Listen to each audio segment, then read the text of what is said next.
సహాయం అండి. ఈ ఫోటోలో కనబడుతున్న పాప పేరు సితారా.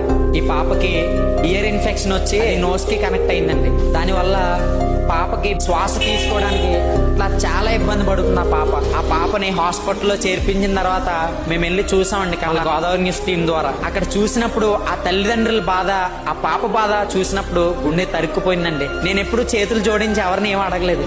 దయచేసి చేతులు జోడించి అడుగుతున్నాను, ఈ వీడియో లైక్ చేయకుండా పర్లేదు కానీ దయచేసి షేర్ చేయండి. మనం చేసే ఆ ఒక్క షేర్ వల్ల ఆ పాప ప్రాణాలను కాపాడగలం. ఈ ఆపరేషన్ జరగకపోతే, డాక్టర్లు ఆపరేషన్ చేయించకపోతే ఇది బ్రెయిన్ కి ఎఫెక్ట్ అవుతుందని వాళ్ళైతే చెప్పడం జరిగింది. ఈ ఆపరేషన్ కి 5 లక్షలకు పైగా ఖర్చు అవుతుంది. ఇప్పటికే తల్లిదండ్రులు చాలా అప్పులు చేసి డబ్బులు తీసుకొచ్చారు. కానీ ఇప్పుడు మన సహాయం కోరి వీడియో పెట్టమనడం జరిగిందండి. దయచేసి ఈ వీడియో చూస్తున్న ప్రతి ఒక్కరు కూడా ఎంత మందికి షేర్ చేయగలిగితే అంతమందికి దయచేసి షేర్ చేసి ఆ పాప ప్రాణాలను రక్షించండి. ఎందుకంటే